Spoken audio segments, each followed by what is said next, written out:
Sun travels வடமாகாணத்தில் சட்டபூர்வமான அனுமதியுடன் இயங்குகின்ற visa consultants and ticket agent. உங்கள் பெறுமதியான கடவுச்சீட்டுகள், ஆவணங்கள் போன்றவற்றுக்கு பாதுகாப்பான அனுமதி பெற்ற நிறுவனம் சன் டிராவல்ஸ்.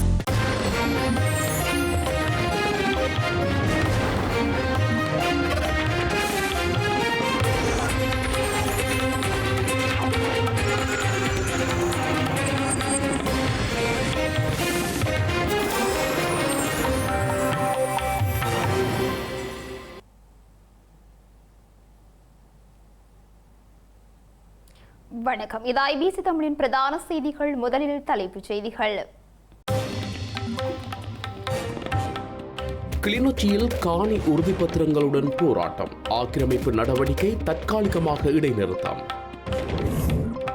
ஸ்ரீலங்கன் ஏர்லைன்ஸ் ஊழல் விவகாரம். சமீந்திர ராஜபக்ஷவுக்கு திறந்த பிடியாணை. மஹிந்த விஜயசேகர உயிரிழப்பு. அரசியல் பிரமுகர்கள் இரங்கல். பங்களாதேஷில் விடுவிக்கப்பட்ட 6 இலங்கை கடற்றொழிலாளர்கள் இன்று நாடு திரும்பினர். அமெரிக்கா பயணமாக உள்ள நேட்டோ தலைவர் டிரம்பின் வெளியேற்ற அச்சுறுத்தலை அடுத்து நகர்வு. கோவையில் பலப்படுத்தப்பட்டுள்ள பாதுகாப்பு ஏற்பாடுகள். தமிழக முதலமைச்சர் இன்று பிரசாரம். இனி தொடர்பான விரிவான செய்திகள். கிளிநொச்சி இயக்கச்சி பிரதேசத்தில் தமிழ் மக்களுக்கு சொந்தமான நிலப்பரப்புகளை ஸ்ரீலங்கா ராணுவம் கையகப்படுத்தும் நோக்கில் நில அளவை மேற்கொள்ள இருந்த திட்டம் பொதுமக்களின் போராட்டத்தை அடுத்து தடுத்து நிறுத்தப்பட்டுள்ளது. காணி உரிமையாளர்கள் உட்பட பலர் இந்த போராட்டத்தில் கலந்து கொண்டுள்ளனர். வடக்கு கிழக்கில் ஸ்ரீலங்கா ராணுவம் தமிழ் மக்களுக்கு சொந்தமான நிலங்களை ஆக்கிரமித்து வருகிறது. நீதி வேண்டி தமிழ் மக்கள் போராட்டங்களையும் எதிர்ப்புகளையும் வெளியிட்டு வருகின்றனர். இவ்வாறான நிலையில் கிளிநொச்சி இயக்கச்சி பிரதேசத்தில் 25 ஏக்கர் தனியார் காணிகளை ஸ்ரீலங்கா ராணுவத்தினர் சுவீகரிப்பதற்கான முயற்சிகளை முன்னெடுத்துள்ளனர். இதனை தடுத்து நிறுத்தும் வகையில் இன்றைய தினம் இயக்கச்சி பகுதியில் போராட்டம் நடத்தப்பட்டுள்ளது. காணி உரிமையாளர்களின் உறுதிப்பத்திரங்களுடன் கலந்து கொண்டு தமக்கான தீர்வை கோரியிருந்தனர். தமிழ் மக்களுடைய பெருநிலப்பரப்புகள் இராணுவத்தால் கையகப்படுத்தப்பட்டு விடுவிக்கப்படாமல் இருக்கின்றன. முழுமையான இராணுவ கட்டுப்பாட்டுக்குள் இன்றும் ஒரு திறந்த வெளிச்சிறைச்சாலைக்குள் தமிழ் மக்கள் வைக்கப்பட்டிருக்கிறார்கள் என்பதற்கு இவை நல்ல உதாரணம். இந்த மக்கள் தங்களுக்கு காணி இல்லாமல் இந்த முன்பக்கம் உள்ள பள்ளக்காணிகளிலே இப்பொழுதும் தங்களுடைய காணி விடுவிக்கப்பட்ட எதிர்பார்ப்போடு அந்த பள்ளங்களின் முன்பகுதிகளிலே குடியிருக்கிறார்கள். மழை காலங்களில் வெள்ளங்களிலும் தாங்கள் வாழ முடியாத சூழலும் அவர்கள் இருக்கிறார்கள். ஆகவே இன்றைய தினம் இந்த காணியை அளக்க விடாமல் தடுப்பதற்கான இந்த போராட்டத்தை நாங்கள் எல்லோரும் இணைந்து முன்னெடுத்திருந்தோம். ஒட்டுமொத்தமாக இந்த தமிழ் மக்கள், அனைத்து கட்சிகள் சார்ந்த உறுப்பினர்கள் எல்லோருமே எடுத்திருந்தோம். ஆனால் இந்த இடத்துல இப்போது ஒரு அறிவுறுத்தல் கிடைத்தது. தற்காலிகமாக மாவட்ட அரசாங்க அதிபருடைய அறிவுறுத்தலுக்கு அமைய பிரதேச செயலாளர் கூடாக இந்த அளவை நிறுத்தப்பட்டிருப்பதாக பஜிலைப்பள்ளி பிரதேச ஒருங்கிணைப்பு குழு கூட்டத்திலும் மாவட்ட ஒருங்கிணைப்பு குழு கூட்டத்திலும் இது பற்றிய தீர்மானம் எடுக்கப்பட்ட பிற்பாடு மாவட்ட ஒருங்கிணைப்பு குழு தலைவர், பிரதேச ஒருங்கிணைப்பு குழு தலைவர்கள் தனக்கு தந்த அறிவுறுத்தலுக்கு அமையமாக அரசாங்க அதிபர் இதனை தற்காலிகமாக நிறுத்தியுள்ளதாக தகவல்கள் எங்களுக்கு கிடைத்திருக்கின்றன. அந்த அடிப்படையிலே இன்றைய தினம் 9 மணிக்கு அளப்பதற்காக வர இருந்தவர்களை தடுக்க நாங்கள் எடுத்த இந்த போராட்டத்தை நாங்கள் இப்போது நிறுத்துகிறோம். அரசாங்க அதிபருடைய அந்த கோரிக்கை மற்றும் பிரதேச செயலாளருடைய கோரிக்கைக்கு அமைவாக இந்த போராட்டத்தை நிறுத்தி தொடர்ந்து இந்த மக்களுடைய காணிகள் விடுவிக்கப்படுவதற்கான அனைத்து வழிகளை எதிர்வரும் நாட்களில் எவ்வாறு அது முன்னெடுக்கப்பட வேண்டும் என்பதற்கான முழு முயற்சிகளையும் நாங்கள் மேற்கொள்வோம். அந்த முயற்சிகளில் நாங்கள் எல்லோரும் கூட்டாக எங்களுடைய செயல்பாடுகளை முன்னெடுப்போம். விவசாயிகளின் வாழ்வாதாரத்தை பாதிக்கும் வகையில் திருகோணமலையில் கந்தளாய் சர்க்கரை ஆலைக்கு உட்பட்டு சுமார் 11,000 ஏக்கர் நிலப்பரப்பில் நிலப்பகிர்வு நடைபெறுவதாக கூறி தொடரப்பட்ட வழக்கு விசாரணை தற்போது ஒத்திவைக்கப்பட்டுள்ளது. திருகோணமலை கந்தளாய் சர்க்கரை ஆலைக்குட்பட்ட 11,000 ஏக்கர் நிலத்தை விவசாயிகளிடம் ஒப்படைக்க ஜனாதிபதி அனுர்குமார் திசாநாயக் எடுத்த தீர்மானத்தை அடுத்து ஜனாதிபதி செயலகம் வெளியிட்ட சுற்றறிக்கையின் அடிப்படையில் நிலப்பகிர்வு நடைபெற்று வருகிறது. 2002 முதல் பயிர்ச்செய்கையில் ஈடுபட்டு வரும் தங்களுக்கு முன்னுரிமை அளிக்கப்பட வேண்டும் என்ற சுற்றறிக்கையின் விதியை மீறி கந்தளாய் உதவி நீல ஆணையாளர் தன்னிச்சையாக வேறு குழுக்களுக்கு நிலங்களை வழங்கியதாக விவசாயிகள் சங்கம் குற்றம் சாட்டியுள்ளது. இதனால் பாதிக்கப்பட்ட 65 விவசாயிகள் திருகோணமலை மனித உரிமைகள் ஆணைக்குழுவில் மனு தாக்கல் செய்திருந்த நிலையில் குறித்த மனு நேற்று விசாரணைக்கு எடுத்துக் கொள்ளப்பட்டது. விவசாயிகளின் வாழ்வாதாரத்தை பாதுகாக்கும் வகையில் நிலப்பகிர்வு நடைபெறுவதாக கூறி தொடரப்பட்ட இந்த வழக்கு விசாரணை தற்போது ஒத்திவைக்கப்பட்டுள்ளது.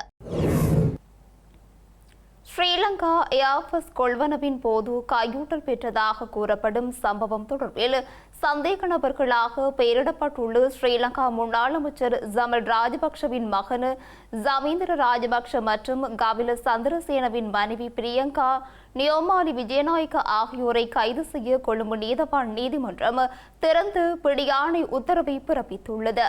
கையூட்டல் ஒழிப்பு ஆணைக்குழு விடுத்த கோரிக்கையை பரிசீலித்த கொழும்பு மேலதிக நீதவான் அசங்க எஸ் போதரகம சந்தேக நபர்களை கைது செய்து நீதிமன்றத்தில் முன்னிலைப்படுத்துமாறு இந்த உத்தரவை வழங்கினார். இந்த உத்தரவை இலங்கையில் உள்ள அனைத்து வானூர்தி நிலையங்களுக்கும் அனுப்பி வைக்குமாறு நீதவான் உத்தரவிட்டுள்ளார். சந்தேக நபர்கள் இலங்கைக்கு வருகை தந்தால் அவர்களை உடனடியாக கைது செய்து கையூட்டல் ஒழிப்பு ஆணைக்குழுவிடம் ஒப்படைக்குமாறு குடிவரவு மற்றும் குடியகல்வு கட்டுப்பாட்டாளருக்கு நீதிமன்றம் கட்டளையிட்டுள்ளது. ஸ்ரீலங்கன் ஏர்லைன்ஸ் நிறுவனத்திற்காக ஏர்பஸ் வானூர்திகளை கொள்வனவு செய்த கொடுக்கல் வாங்கல்களின் போது பாரியளவிலான நிதி முறைகேடுகள் மற்றும் கையூட்டல் பெறப்பட்டதாக நீண்டகாலமாக விசாரணைகள் முன்னெடுக்கப்பட்டு வருகின்றன. இந்த நிலையில் வெளிநாடுகளில் தலைமறைவாக உள்ளதாக கருதப்படும் குறித்த சந்தேக நபர்களை கைது செய்வதற்காகவே இந்த பகிரங்க பிடியாணை பிறப்பிக்கப்பட்டுள்ளது. தென்னிலங்கையின் மூத்த அரசியல்வாதியும் ஸ்ரீலங்காவின் முன்னாள் அமைச்சருமான மகிந்த விஜயசேகர காலமானதாக அவரது குடும்பத்தினர் உறுதிப்படுத்தியுள்ளனர். இவர் ஸ்ரீலங்காவின் முன்னாள் அமைச்சர் காஞ்சன விஜயசேகரவின் தந்தையாவார். முன்னாள் அமைச்சருமான மகிந்த விஜயசேகர் 1989 ஆண்டு முதல் 2010 ஆண்டு வரை மாத்தறை மாவட்டத்தை பிரதித்துவப்படுத்தி நாடாளுமன்ற உறுப்பினராக பணியாற்றியுள்ளார். தனது நீண்டகால அரசியல் வாழ்க்கையில் பல்வேறு அமைச்சரவை அந்தஸ்துள்ள அமைச்சு பொறுப்புகளை வகித்துள்ளார். கடந்த 2009 ஆண்டு அக்குருச பகுதியில் நடைபெற்ற சமய நிகழ்வு ஒன்றை இலக்கு வைத்து நடத்தப்பட்ட தற்கொலை குண்டு தாக்குதலில் மகிந்த விஜயசேகர படுகாயமடைந்தார். அதிலிருந்து அவர் உயிர் தப்பிய போதிலும் அந்த சம்பவத்தை தொடர்ந்து நீண்டகாலமாக உடல்நலக் குறைபாடுகளினால் அவர் பாதிக்க பட்டிருந்தார். இந்த நிலையில் 83வது வயதில் காலமாகியுள்ளார். பங்களாதேஷ் எல்லைக்குள் அத்துமீறி நுழைந்ததாக குற்றம் சுமத்தப்பட்டு கடந்த 8 மாதங்களாக அந்த நாட்டு சிறையில் இருந்த 6 இலங்கை கடற்றொழிலாளர்கள் உத்தியோகபூர்வமாக விடுதலை செய்யப்பட்டுள்ளனர். நெடுநாள் மீன்பிடி படகில் கடந்த 2025 ஆண்டு ஜூலை மாதம் கடலுக்கு சென்ற இலங்கை கடற்றொழிலாளர்கள் பங்களாதேஷ் கடற்படையினரால் கைது செய்யப்பட்டனர். எல்லை தாண்டிய குற்றச்சாட்டின் கீழ் ஜெட்டாங்காங் மாகாணத்தில் சிறையில் இவர்கள் அடைக்கப்பட்டிருந்தனர். இவர்கள் நீண்டகால சிறைவாசம் காரணமாக இலங்கையில் உள்ள இவர்களது குடும்பங்கள் பாரிய பொருளாதார மற்றும் வாழ்வாதார நெருக்கடிகளை எதிர்கொண்டிருந்தன. பாதிக்கப்பட்ட குடும்பங்களின் கோரிக்கைகளுக்கு அமைய ஸ்ரீலங்கா கடற்றொழில் அமைச்சு, ஸ்ரீலங்கா வெளிவிவகார அமைச்சு மற்றும் பங்களாதேஷில் உள்ள இலங்கை தூதரகம் ஆகியவை இணைந்து மேற்கொண்ட தொடர்ச்சியான ராஜதந்திர முயற்சிகளின் பலனாக கடந்த 31ஆம் தேதி விடுவிக்கப்பட்டனர். விடுவிக்கப்பட்ட கடற்றொழிலாளர்கள் நேற்றைய தினம் டாக்கா சர்வதேச வானூர்தி நிலையத்திற்கு அழைத்துச் செல்லப்பட்டு இன்றைய தினம் நாட்டை சென்றடைந்துள்ளனர். ஸ்ரீலங்கா அரசு வைத்திய அதிகாரிகள் சங்கம் 24 மணி நேர அடையாள வேலைநிறுத்தத்தை ஆரம்பித்துள்ளது. சட்டவிரோத மாற்றங்களை கண்டித்து நாடளாவிய ரீதியில் உள்ள அரசு வைத்தியசாலைகளில் குறித்த அடையாள வேலைநிறுத்த போராட்டம் நடத்தப்படுவதாக ஸ்ரீலங்கா அரசு வைத்திய அதிகாரிகள் சங்கம் தெரிவித்துள்ளது. அரசு வைத்திய அதிகாரிகள் சங்கம் குறித்த பிரச்சினைக்கு எதிர்ப்பு தெரிவித்து கடந்த செவ்வாய்க்கிழமை 24 மணி நேர அடையாள வேலைநிறுத்தத்தில் ஈடுபட்டது. இருப்பினும் தங்களது பிரச்சினைகள் தீர்க்கப்படாததால் இன்றும் தங்களது அடையாள வேலைநிறுத்தத்தை தொடரப்போவதாக அரசு வைத்திய அதிகாரிகள் சங்கத்தின் ஊடக பேச்சாளர் டாக்டர் ஜமீல் விஜயசிங்க தெரிவித்துள்ளார். இதேவேளை வேலைநிறுத்த காலத்தில் அவசர மற்றும் அத்தியாவசிய சேவைகளுக்கான சேவைகள் முன்னெடுக்கப்படும் என்றும் அரசு வைத்திய அதிகாரிகள் சங்கத்தின் ஊடக பேச்சாளர் டாக்டர் சமீல் விஜயசங்க மேலும் தெரிவித்துள்ளார். யாழ்ப்பாணத்தின் வடமராட்சி தொண்டமனாறு களப்பை மூடி மேற்கொள்ளப்பட்டுள்ள நல்ல தண்ணீர் திட்டத்தால் 1732 நன்னீர் மீன்பிடி குடும்பங்கள் பாதிக்கப்பட்டுள்ளதாக வடமாகாண மீனவ பிரதிநிதி நா வர்ணகுல சிங்கம் தெரிவித்துள்ளார். எனவே உரிய அதிகாரிகள் கவனம் எடுத்து நன்னீர் மீன்பிடியாளர்களின் பொருளாதாரத்தை மேம்படுத்த நடவடிக்கை எடுக்குமாறும் அவர் கோரிக்கை விடுத்துள்ளார்.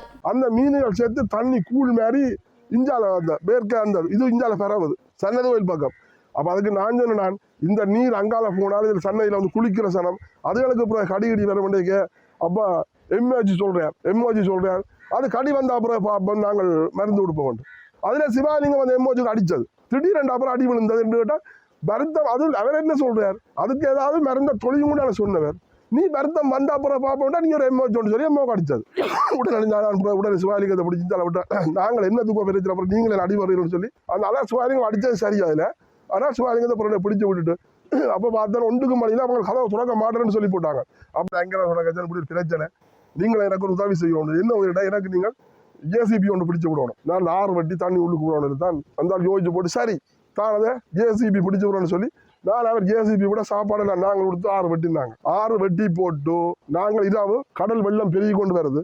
நாங்கள் இங்கே திறந்து விட்டாச்சு. வெட்டி பருவம் திறந்து விட்டுறான். திறந்து விட்டு அங்கே போனான் இரிகேஷனுக்கு போனான். இரிகேஷனை போட்டு இரிகேஷன் இருந்த கூப்பிடுப்பா கதவு திறந்தோம். கதவு துறக்காட்டி நீ உனக்கு அடி போட்டுட்டு நாங்கள் கதவு துறப்போம்னு சொன்னாங்க. அதுக்கப்புறம் பெடியன் பயத்தில் ஓடி வந்து 7 கதவு திறந்து விட்டது. 7 கதவு திறந்து விட்டோட தண்ணி எங்கே போனது, மண்டான் வரைக்கும் போனது. அடுத்த நாள் போய் பார்த்தால் மீன்களை காணையில். அவ்வளோ சந்தோஷத்தில் மீன் எல்லாம் வடிவா செத்து அரவுசில் இருந்த மீன் எல்லாம் வடிவா தெரியுது. அப்போ இன்றைக்கு இதை ஆர் செய்கிற பிள்ளைகள் இதுகள் எத்தனையாயிரம் குடும்பம் இதை நம்பி இருந்த குடும்பம் இன்றைக்கும் அதே நிலைமைக்கு தான் வந்திருக்கு.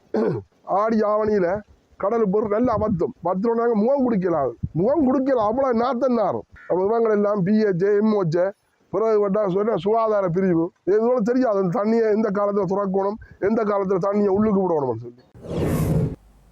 போதைப்பொருள் பாவனை மற்றும் போதைப்பொருள் கைதுகள் நாளுக்கு நாள் அதிகரித்து வரும் நிலையில் வவுனியாவில் போதை மாத்திரைகளுடன் 5 இளைஞர்கள் கைது செய்யப்பட்டுள்ளனர். குறித்த சந்தேக நபர்களை நீதிமன்றத்தில் முற்படுத்த வவுனியா காவல்துறையினர் நடவடிக்கை எடுத்துள்ளனர். வவுனியாவில் 5 இளைஞர்கள் போதை மாத்திரைகளுடன் கைது செய்யப்பட்டுள்ளதாக மாவட்ட குற்றத்தடுப்பு பிரிவு காவல்துறையினர் தெரிவித்துள்ளனர். வவுனியா மாவட்ட குற்றத்தடுப்பு பிரிவு காவல்துறையினருக்கு கிடைக்கப்பெற்ற ரகசிய தகவலை அடுத்து வவுனியா நகர் பகுதியில் மேற்கொள்ளப்பட்ட விசேட நடவடிக்கையின் போதே குறித்த கைது இடம்பெற்றுள்ளது. குறித்த சந்தேக நபர்களிடமிருந்து 1500க்கும் அதிகமான போதை மாத்திரைகள் காவல்துறையினரால் கைப்பற்றப்பட்டுள்ளது. குறித்த சந்தேக நபர்களை நீதிமன்றத்தில் முற்படுத்த வவுனியா காவல்துறையினர் நடவடிக்கை எடுத்துள்ளனர். தமிழக முதலமைச்சர் மு.க.ஸ்டாலின் இன்று மாலை கோவையில் தேர்தல் பிரச்சாரத்தில் ஈடுபட உள்ளார்.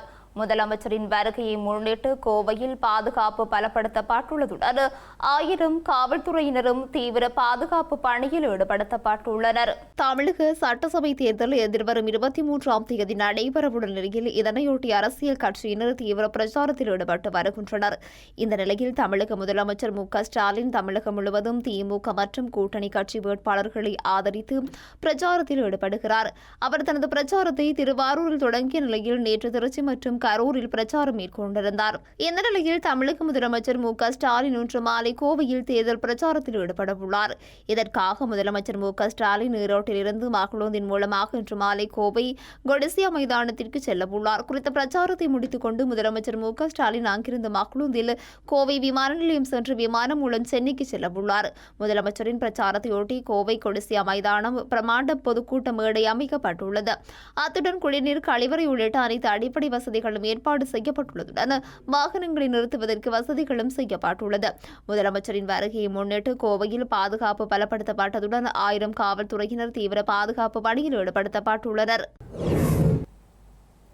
நேட்டோ கூட்டணியிலிருந்து வெளியேறுவதாக ட்ரம்ப் அச்சுறுத்தல் விடுத்துள்ள நிலையில் நேட்டோ தலைவர் அடுத்த வாரம் அமெரிக்காவிற்கு பயணம் மேற்கொள்ள உள்ளார். இது நீண்ட காலத்திற்கு முன்பே திட்டமிட்ட ஒரு பயணம் என நேட்டோ செய்தி தொடர்பாளர் அலிஷான் ஹாட் தெரிவித்துள்ளார். ஈரான் விவகாரம் மற்றும் கூட்டணிக்கு போதிய ஆதரவு இல்லை என கூறி அமெரிக்க அரசு தலைவர் டொனால்ட் ட்ரம்ப் ஐரோப்பிய நேட்டோ கூட்டணிகளை விமர்சித்ததை தொடர்ந்து இந்த பயணம் முக்கியத்துவம் பெறுகிறது. செய்திகளின் நிறைவாக மீண்டும் தலைப்புச் செய்திகள். கிளிநொச்சியில் காணி உறுதிப்பத்திரங்களுடன் போராட்டம், ஆக்கிரமிப்பு நடவடிக்கை தற்காலிகமாக இடைநிறுத்தம். ஸ்ரீலங்கன் ஏர்லைன்ஸ் ஊழல் விவகாரம், சமீந்திர ராஜபக்ஷவுக்கு திறந்த பிடியாணை. மஹிந்த விஜயசேகர உயிரிழப்பு, அரசியல் பிரமுகர்கள் இரங்கல். பங்களாதேஷில் விடுவிக்கப்பட்ட 6 இலங்கை கடற்றொழிலாளர்கள் இன்று நாடு திரும்பினர். அமெரிக்கா பயணமாக உள்ள நேட்டோ தலைவர் டிரம்பின் வெளியேற்ற அச்சுறுத்தலை அடுத்து நகர்வு. கோவையில் பலப்படுத்தப்பட்டுள்ள பாதுகாப்பு ஏற்பாடுகள், தமிழக முதலமைச்சர் இன்று பிரசாரம். இத்துடன் ஐபிசி தமிழின் பிரதான செய்திகள் நிறைவு பெற்றன. உடனுக்குடன் செய்திகளை அறிந்து கொள்ள IBC Tamil.com என்ற இணையதளத்தினை பார்வையிடுங்கள். வணக்கம்.